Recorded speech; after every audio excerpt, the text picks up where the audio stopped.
નમસ્કાર, ટેકવિઝન ગુજરાતીમાં આપનું સ્વાગત છે.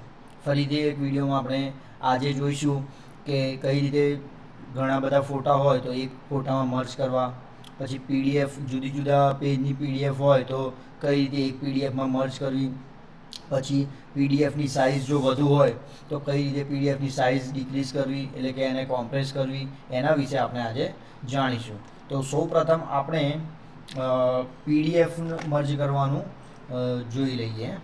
સૌ પ્રથમ આપણે ક્રોમ બ્રાઉઝરમાં આવી જઈશું. એમાં PDF 24 કરીને આપણે એક ટૂલ છે એના પર જઈએ છીએ.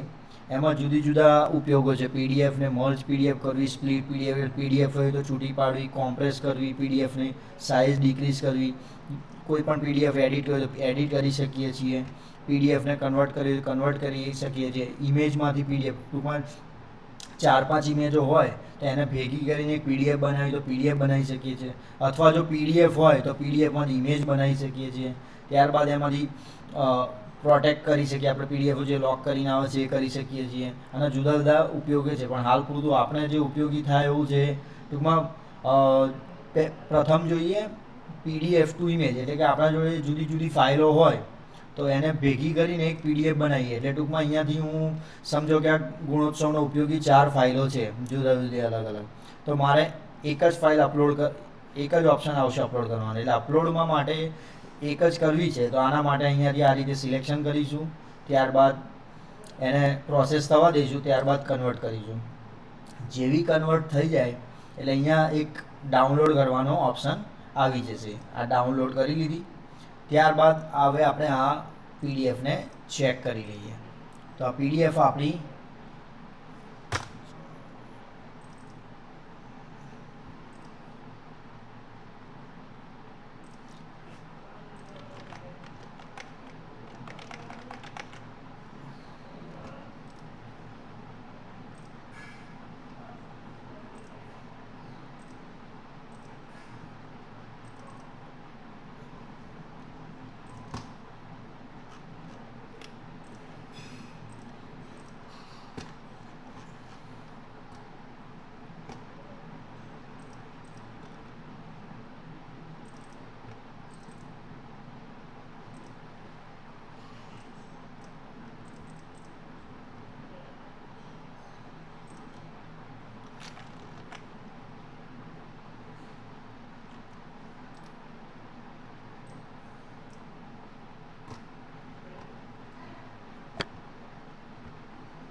અહીંયા આપણે પીડીએફ ટુ ઇમેજ કરી છે એટલે આપણને ડાઉનલોડમાં જતા રહીશું. એટલે ડાઉનલોડમાં આપણે જોઈ શકીએ છીએ કે પીડીએફમાંથી સેપરેટ ઇમેજ આ નહીં સોરી ચલો ફરીથી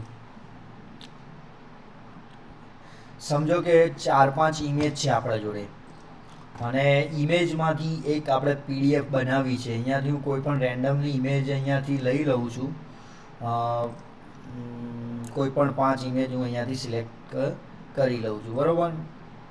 આ 5 ઇમેજ સિલેક્ટ કરી લીધી, ઓકે આપ્યું. ત્યારબાદ એની પ્રોસેસ થશે. અપલોડ થઈ ગયા બાદ ક્રિએટ અ પીડીએફ આવશે એટલે સીધી આપણે પીડીએફ એની આખી 1 બાય 1 જેમ આપણે સિક્વન્સ રાખી હશે 1 2 3 એ પ્રમાણેની આખી પીડીએફ આપણી સામે જનરેટ થઈ શકે છે. તો આપણે પીડીએફ ચેક કરી લઈએ. તો જો આ first page, second page, third page, આ રીતે આપણી પીડીએફ જનરેટ થઈ જશે. ચલો નેક્સ્ટ જોઈએ આપણે કે કોઈ પણ પીડીએફ છે એની સાઇઝ છે વધુ. ટૂંકમાં આપણે પહેલાં તમને સાઇઝ બતાવી દઉં. ટૂંકમાં આપણે ચલો ગુણોત્સવની જ ફાઇલ લઈ લઈએ છીએ, ગાઈડલાઈન. એટલે આ આપણી ફાઇલની સાઇઝ છે. એટલે ટૂંકમાં 7.1 MBની આપણી આખી આ ગુણોત્સવની ફાઇલ છે. ચલો સર આપણે ફરીથી સ્ક્રીન પર આવી જઈએ, ચૂઝ ફાઇલ પર ટિક કરીશું. ત્યારબાદ આપણે જ્યાં સંગ્રહ કરેલી છે, ટૂંકમાં આપણે કોમ્પ્યુટરમાં જ્યાં પણ આ પીડીએફ કરેલી હોય એ જગ્યાએ આપણે સિલેક્ટ કરવાનું રહેશે. તો અહીંયા મારા ગુણોત્સવની ફાઇલ કરેલી છે. અહીંયા આપણને પૂછશે કે ભાઈ ક્વોલિટી કેટલી રાખવી છે. અહીંયા DPI પૂછશે તો આપણે થોડાક ડાઉન કરી લઈએ એના, અને ફાઇલને આપણે કમાન્ડ આપીએ ભાઈ PDF કોમ્પ્રેસ કરો એટલે અહીંયા હવે પીડીએફ આપણી કોમ્પ્રેસ થઈ રહી છે. ટૂંકમાં પીડીએફમાં 278 પેજ છે અને 7 MB સાઇઝ હતી. તો હવે આપણે ચેક કરીએ કે આપણે કેટલી સાઇઝમાં આપણને મળી છે. તો ફરીથી આ ડાઉનલોડ થઈ ગઈ અને આપણે અહીં જોઈ શકીએ 4.4 MBમાં કોમ્પ્રેસ થઈ ગઈ છે. આને આપણે હજુ પણ કોમ્પ્રેસ કર્યું હોય તો કરી શકીએ છીએ. આ જ રીતે સમજો કે આપણે મર્જ પીડીએફ કરીએ. ટૂંકમાં આપણા જોડે 2 પીડીએફ છે. તો અહીંયા ઉદાહરણ રૂપે આપણે આ ચોથા અને પાંચમાના ક્વેશ્ચન બેંક છે એને 2 પીડીએફ છે, એને 2 પીડીએફમાંથી 1 પીડીએફ કરવી છે. ફરીથી બંને અપલોડ કરીશું અને મર્જ પીડીએફ કરીશું તો બંને મર્જ થઈ જશે. તેવી જ રીતે આપણે કોલાજ બનાવવા માટેના અનેક બીજા પણ ટૂલ્સ છે. જેમ કે કેનવામાં કોલાજ બનાવી શકાય છે. કોલાજ મેકર કરીને એક છે.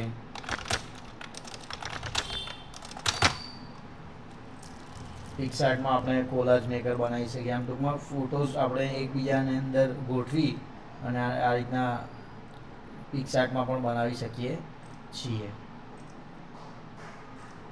તો અહીંયા જોઈ શકીએ છીએ આપણે સ્ક્રીન પર કે 3 પિક્ચરનું એક આપણને કોલાજ બનાવીને અહીંયા આપી દીધું છે. તો આ પ્રમાણે આપણે કોલાજ પણ બનાવી શકીએ છીએ. ટૂંકમાં સ્કૂલના પિક્ચર આમાં એડ કરીને આપણે પ્રોગ્રામ વાઇઝ બતાવવું હોય તો એક જ પિક્ચરમાં આપણે બતાવી પણ શકીએ છીએ. મિત્રો, આપણે આવા જ પીડીએફના નાના મોટા કામ હવે કોઈને પૂછવાની જરૂર રહેશે નહીં. સિમ્પલ વેથી આપણે સરળતાથી આપણે કરી શકીશું. આ જ વસ્તુ જો મોબાઈલમાં પણ કરવી હોય તો એક આ સ્કેનર કરીને છે, કેમ સ્કેનર કરીને છે, આવા સ્કેનરની એપો છે અથવા એડોબ સ્કેનર કરીને આ મોબાઈલ એપ દ્વારા પણ આ વસ્તુ થઈ શકે છે. તો એપના ઉપયોગથી પણ પીડીએફ જનરેટ થાય છે, સ્પ્લિટ થાય છે, એમાં ઇમેજો એડ કરીને તમે પીડીએફ પણ જનરેટ કરી શકો છો. તો આ વસ્તુ મોબાઈલથી પણ તમે કરી શકશો.